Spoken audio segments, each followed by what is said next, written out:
주신 하나님의 말씀은 사무엘하 13장 30절에서 39절의 말씀입니다. 사무엘하 13장 30절에서 39절의 말씀 함께 합독하겠습니다.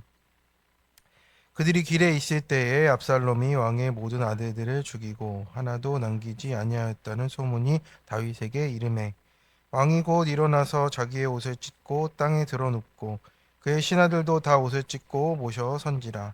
다윗의 형 시므아의 아들 요나답이 아뢰어 이르되 내 주여 젊은 왕자들이 다 죽임을 당한 줄로 생각하지 마옵소서. 오직 암논만 죽었으리이다. 그가 압살롬의 누이 다말을 욕되게 한 날부터 압살롬이 결심한 것이니이다. 그러한즉 내 주 왕이여 왕자들이 다 죽은 것으로 생각하여 상심하지 마옵소서. 오직 암논만 죽었으리이다 하니라. 이 압살롬은 도망하니라. 파수하는 청년이 눈을 들어보니 보아라 뒷산 언덕길로 여러 사람이 오는도다. 요나담이 왕께 아뢰되 보소서 왕자들이 오나이다. 당신의 종이 말한 대로 되었나이다 하고 말을 마치자 왕자들이 이르러 소리를 높여 통곡하니 왕과 그의 모든 신하들도 심히 통곡하니라. 압살롬은 도망하여 그스랑 암미울의 아들 달메에게로 갔고 다윗은 날마다 그의 아들로 말미암아 슬퍼하니라. 압살롬이 도망하여 그슬로 가서 거기에 산지 3년이라. 다윗 왕의 마음이 압살롬을 향하여 간절하니 암논은 이미 죽었으므로 왕이 이로를 박았음이더라. 아멘. 네, 기도하겠습니다. 하나님 오늘 이 말씀을 통하여서 압살롬을 향한 그 편애가 또 우리 가운데 있는 모습을 또 찾아보려 합니다. 하나님 다윗의 그 모습을 보며 또 내 모습을 돌이키게 도와주시고 하나님의 말씀이 음성으로 들리게 하옵소서. 모든 말씀 예수님 이름으로 기도드립니다. 아멘. 네, 오늘은 사무엘하 13장의 말씀으로 큐티 제목 압살롬을 향한 편애라는 내용을 나누고자 합니다.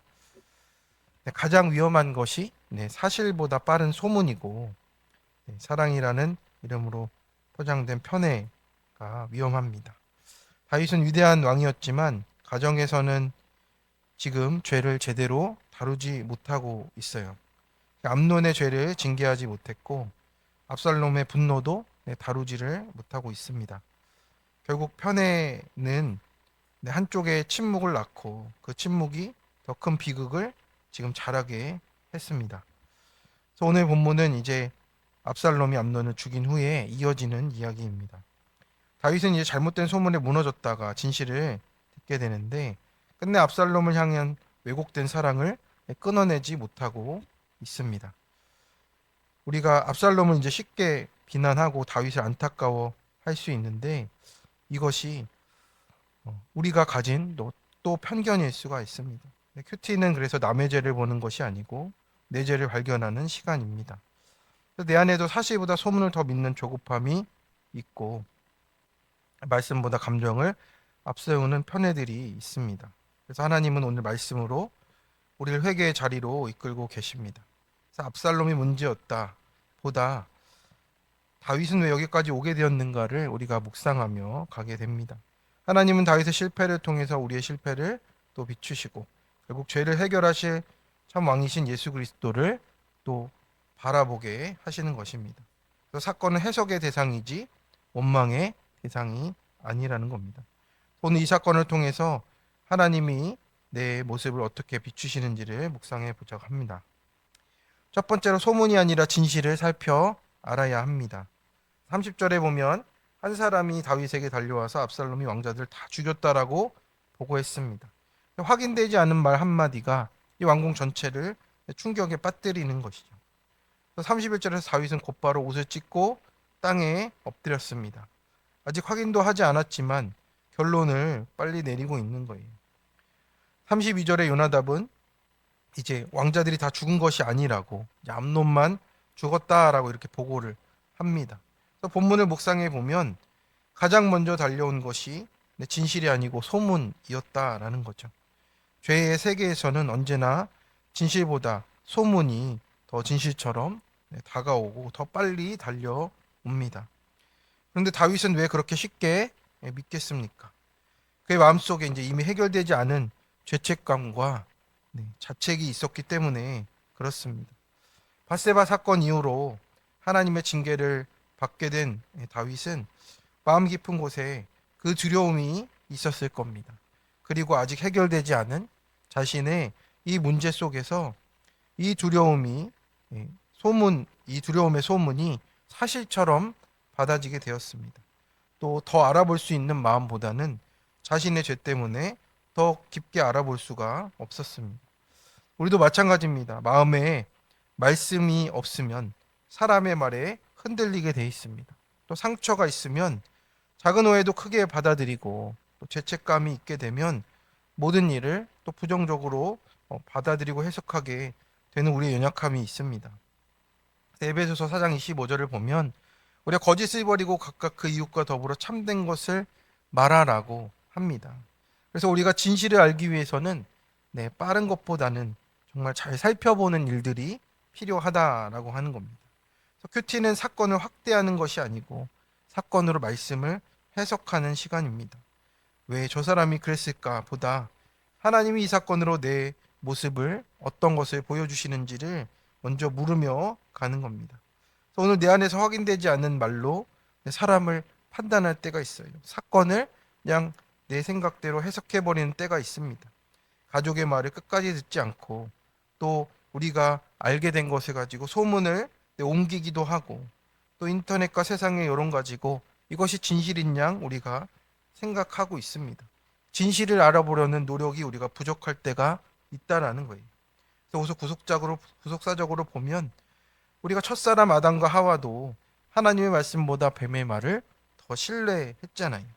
그래서 우리가 말씀보다 더 다른 소리를 믿는 것에서부터 우리가 하나님과 엇나가게 되어 있습니다. 그래서 우리가 예수님을 바라보면서 거짓 증언 속에서도 끝까지 아버지의 말씀을 붙드셨던 주님의 모습이 우리의 모습이 되기를 원합니다. 또 그리스도 안에서만 우리가 진실을 분별하는 참된 분별을 얻을 수 있습니다. 적용 질문입니다. 최근 내가 확인하지 않고 믿거나 전한 이야기는 무엇입니까? 내 마음을 가장 흔드는 소문이나 사람의 말은 무엇입니까? 그 사건 속에서 하나님께 드러내시는 내 죄는 어떤 것입니까? 그것을 묵상하며 회개로 나아갑니까? 나는 말씀으로 해석합니까? 감정으로 결론 내립니까? 두 번째입니다. 말씀과 진리로 치우친 사랑에서 벗어나야 합니다. 34절부터 압살롬은 이제 도망해서 그술로 피신합니다. 그쪽이 이제 외가인 거죠. 그래서 믿을 때가 있으니 이 압살롬은 그쪽으로 피신을 하는 겁니다. 37절에 보면 다윗은 날마다 그의 아들을 위하여 슬퍼했다라고 기록이 되어 있어요. 또 39절에는 더 나아가서 다윗의 마음이 압살롬에게 향했다라고 이렇게 말을 합니다. 하지만 본문 어디에도 다윗이 압살롬의 죄를 책망했다라는 기록이 남아있지가 않아요. 암논의 죄도 제대로 다루지 않고 압살롬의 복수도 바로잡지 않았습니다. 그래서 다윗은 눈물로 이 가족의 일을 견디며 갈 수밖에 없는 상황이 된 거예요. 자신의 모습을 보게 될 수밖에 없는 거죠. 이 편애 때문에 이 모든 일들이 지금 어그러지고 있는 것입니다. 그래서 문제 부모만 있는 게 맞다라고 하는 거예요. 여러 자녀를 둔 부모님들은 어떠십니까? 첫째가 잘못하면 크게 꾸짖는데 막내가 잘못을 하면 아직 어려서 그래 이렇게 넘어가다 보면 이제 막내는 또 잘못을 대수롭지 않게 여기고 형제 사이에도 깊은 상처와 불신이 생기게 되는 겁니다. 그래서 그 부모는 아이를 사랑했지만 공의 없는 사랑이 이제 양육을 망치는 거예요. 형제의 의도 상하게 되는 겁니다. 사랑은 죄를 묵인하는 것이 아니고 진리 가운데 회개를 돕고 회복하도록 이끌어 주는 것입니다. 그래서 죄를 덮어주는 것이 사랑이 아니고 우리가 그렇게 하다 보면 방임하게 되어 있습니다. 진리가 없이 사랑하면 사랑하는 사람도 무너지게 하는 것이었습니다. 본문을 묵상할 때 우리가 먼저 보아야 할 것이 정말 우리 다윗 안에 있는 나라는 것을 우리가 깨달아야 한다라는 겁니다. 우리가 더 깊이 묵상하면 내 안에도 압살롬이 있다라는 거예요. 상처를 오래 품고 복수를 계획하는 마음, 또 겉으론 침묵하지만 속으로 미움을 키우는 마음들이 있다라는 겁니다. 또 우리가 관계가 깨질까 봐 덮어버리는 비겁함이 있는 우리의 이 모습을 압살롬과 다윗을 통해서 보게 되어지는 것입니다. 그래서 올해 우리 교회 표어가 떠올랐습니다. 오직 사랑 안에서 참된 것을 하여 범사에게 그에게까지 잘할지라라고 말하는 거예요. 그래서 사랑과 진리가 함께 가라고 우리에게 말씀하고 있는 겁니다. 그래서 하나님은 구속사의 그 절정에서 죄를 편애하지 않으신 겁니다. 예수님을 그 자리에서 독생자를 내어주시기까지 죄는 철저히 심판하시고 그 심판을 예수님께 담당하게 하시는 그 죄의 전가를 보내셨습니다. 십자가는 죄를 외면하지 않고 사랑으로 그 죄를 해결한 사건이 되었다라고 하는 겁니다. 그래서 우리도 사람을 살리려면 감정이 아니라 말씀으로 권면하고 또 그것을 죄를 숨기는 것이 아니고 회개를 통해서 회복을 경험하는 자리까지 이끌어 가는 겁니다.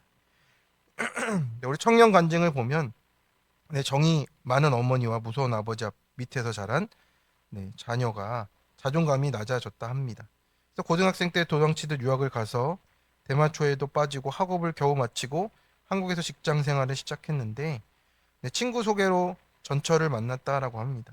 좋은 조건으로 결혼하면 자랑스러워 하실 거라고 이렇게 또 최소한 세례를 받으면 되겠지 하며 아내를 무늬만 신결혼을 시켰습니다. 그래서 부부로 보낸 4년을 30분 만에 끝내게 됐습니다. 허무했고 상대가 죽도록 미웠다라고 합니다.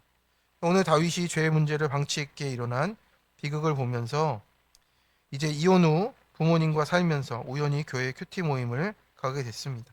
지체의 추천으로 이혼 경험이 있으신 장로님의 간증을 들으며 아픔과 슬픔이 공감되어 소리 죽여 많이 울었다고 합니다. 수련회를 통해서 이혼의 사건이 아니었으면 절대 하나님 못 만났겠구나. 상처가 해결되지 않았다면 또 다른 상처를 만들었겠구나. 이렇게 회개가 되었다라고 합니다. 지금은 다시 신결혼을 해서 회개하며 예수님의 계보를 이어가는 가정이 되기를 원한다고 이렇게 말합니다. 그래서 자기도 치우친 삶을 살아가다가 하나님을 또 그 이혼의 사건으로 또 만나게 되는 은혜를 또 나누어 주고 있습니다. 그래서 우리가 우리의 삶 속에서 나도 어느 쪽에 치우쳐 있는지 우리 자녀뿐만이 아니라 우리도 치우쳐 있는 곳을 통해서 또 하나님이 그곳을 또 깨닫게 하시는 일이 있는 것 같습니다. 오늘 본문에 소문에 흔들리는 다윗과 편애에서 벗어나지 못하는 다윗을 우리가 보게 됩니다. 우리 자신의 모습을 비추어 보면서 나도 소문을 믿는 죄인이고 또 편애하는 죄인임을 또 고백하면서 우리의 참된 왕이신 예수 그리스도를 통해서 우리의 연약함도 대신하시는 하나님의 은혜를 바라보기를 원합니다. 우리 큐티의 적용은 단순합니다. 소문보다 말씀으로 사건을 해석하고 편애보다 십자가의 공의와 사랑으로 사람을 대하는 그 중심을 가진 우리가 되기를 또 가정과 공동체 안에서 그 은혜 가운데 새롭게 회복되는 은혜를 바라보며 나아가는 우리가 되기를 축원합니다. 적용 질문입니다. 내가 가장 편애하는 사람이나 가장 쉽게 감싸는 사람은 누굽니까? 사랑이란 이유로 덮어두는 것은 무엇입니까? 반대로 난 누구에게 지나치게 엄격하고 지적합니까? 가정과 공동체의 회복을 위해 내가 먼저 인정하고 회개할 것은 어떤 것인가요? 네, 함께 기도하겠습니다. 사랑과 은혜로 또 우리를 보듬어 주시는 하나님 아버지, 오늘 이 다윗의 모습을 보면서 하나님 문제아는 없고 문제 부모만 있고 치우친 사랑이 어떻게 흘러가는가를 우리가 또 보게 됩니다. 우리가 사실보다 소문을 더 쉽게 믿고 말씀보다 감정으로 판단했던 것을 주님 앞에 이 시간 우리 연약함을 회개하며 나아갑니다. 내 생각과 선입견으로 사람들을 아프게 했던 것을 용서해 주시고 사건보다 하나님 말씀으로 해석하며 사람의 말보다 진리를 붙드는 믿음으로 또 중심으로 나아가도록 도와주시옵소서. 하나님 죄를 방치하지 않으시고 독생자 예수 그리스도를 십자가에 내어 주심으로 공의와 사랑을 이루신 주님을 찬양합니다. 그 십자가의 은혜를 힘입어 용서하고 돌이키고 세워지도록 주여 역사하여 주시옵소서. 오늘도 우리 입술을 지켜주셔서 생명을 살리는 일만 하게 하시고 마음을 지켜주셔서 편애와 미움 대신 그리스도의 사랑으로 충만하도록 인도하여 주옵소서. 오늘도 우리의 연약함을 끝까지 붙드시고 구원의 길로 인도하시는 우리 주 예수 그리스도의 이름으로 기도드립니다. 아멘. 우리 함께